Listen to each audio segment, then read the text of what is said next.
What's up, people? It's Nature Girl 30 here, and this is my Raw review for October 15th. Honestly, I mean, there are some segments in there that I really just didn't know what to say or cared about, and then there were some that I actually did. I was a little bit confused with the opener, though, because I'm like, okay, why do you have SmackDown Business as the opener of the show? But it really wasn't all that bad as it started to go on because I'm really starting to believe now that the Big Show has become a better heel than he's ever been. And before he used to be explaining himself, why he did this, why he did that, trying to convince the crowd that he had a reason to go heel. Now he's just a flat out heel, and I'm actually thinking that he's better as a heel than he was a face. He was too much of a goober. So honestly, I really am liking the new Big Show. But the fact is that that entire segment should have been built up into something that should have been on a pay-per-view. Whether or not it was Hell in a Cell or Survivor, maybe not Survivor, probably Survivor Series, maybe, but a pay-per-view nonetheless. Because that is energy, that is resentment, that is anger, that is emotion built up in this guy. That he is really pissed off that Daniel Bryan took the belt from him in 45 seconds. That's something they could have went on to build up for a pay-per-view instead of having it on Raw. I don't know, that's just something I didn't really agree with. Because even though the match probably would have lasted maybe about 2 minutes, maybe less than that, maybe a minute, it still would have been something that had been built up for a pay-per-view instead of showing it on the air. That's just me. But the one segment that I really did enjoy was the Miz's segment. The Miz really knows how to get under your skin. I'm not gonna lie about that. He knows how to taunt his opponents in the way that it's making. I mean, you're thinking this in your mind. Like seriously, everything the Miz said was true and true to heart. Let's face it. Do you really believe that Kofi Kingston is going to go beyond the point that he's at now? No, he's not going to move beyond that point. He's going to stay where he is. And the Miz really hit the nail on the head. And that would have been a great thing to see on the pay per view. But what did they do? They had a match that automatically squashed the thing. I mean, there was two big opportunities just blew their way. Like they just blew it off, and I don't know. It was just one big opportunity that they just could have made go in their direction. I'm hoping they change their mind about it and actually put up the Intercontinental title for grabs with Kofi Kingston and the Miz. That really would be a great match to see, and I'm hoping they do it this time since they really don't know how to throw a bone to my hometown here. But anyway, I do not like in any way, shape, or form the new faction that was built by Heath Slater, Jinder Mahal, and Drew McIntyre.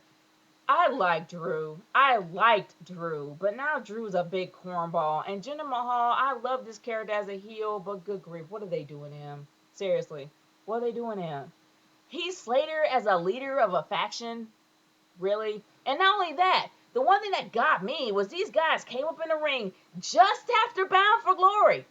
Just after Bound for Glory, mind you. After the huge storyline with the Aces and Eights that actually kind of bombed. But anyway, the thing is, they came up rolling in there in street clothes like a broke down version of the Aces and Eights. I don't know. Is that just me? If you feel the same way I do, leave a comment in the comment section below. Because seriously, these got like a busted version of the Aces and Eights. That's just me. And they embarrassed themselves even more trying to do karaoke inside of a country bar. But good grief, what are they doing to these guys? But anyway, moving on from there. All the matches themselves were pretty solid. They always are pretty solid. It's always great to see your favorite tag teams out there. It didn't make any sense to have the primetime players out there, in my opinion, because they just lost probably one of the biggest tournaments of their careers. It made sense to have the Rhodes Scholars out there because they actually are in the tournament towards the final. I mean, towards the final tournament, towards the final match that actually leads towards Hell in a Cell. So it makes sense to have them out there, but it didn't really make any sense to have the primetime players win their match because it really doesn't matter anymore because they lost the tournament. I mean, they're not even in the running anymore. But anyway, um, I did not really care much for the Divas match because let's face it, the storyline is starting to die out. It's becoming stale. It's really stupid and pointless. And the thing is, it would have made more sense if Caitlyn was involved in it. It would have made more sense for Caitlyn to go out there and actually find a way to expose Eve for the fraud that she was. Try to do something to beef up this storyline. But they're not really doing much. And the fact that Eve kind of sort of won cleanly, even though it really wasn't clean, the fact that the ref kind of missed that call, it's going to be another ref thing and all this other stuff. But the thing about it is, the storyline with the Divas are going stale, and they really do need to beef it up and beef it up soon. And I don't even know whether or not they're going to have a match at Hell in a Cell, but I doubt they're going to actually have a cell around them. But anyhow, moving on to the main event of the night. Honestly, this main event was predictable, and I've seen it far, far away before he even said anything. It makes me happy that it actually was Ryback, but it's kind of bittersweet, and let me explain here. It's sweet the fact that it's Ryback, somebody different, somebody new, fresh, that can actually have maybe a decent match with CM Punk. But it's bitter because we've seen what Ryback can do to CM Punk. So it's not going to be a match that's going to go on for like more than a minute.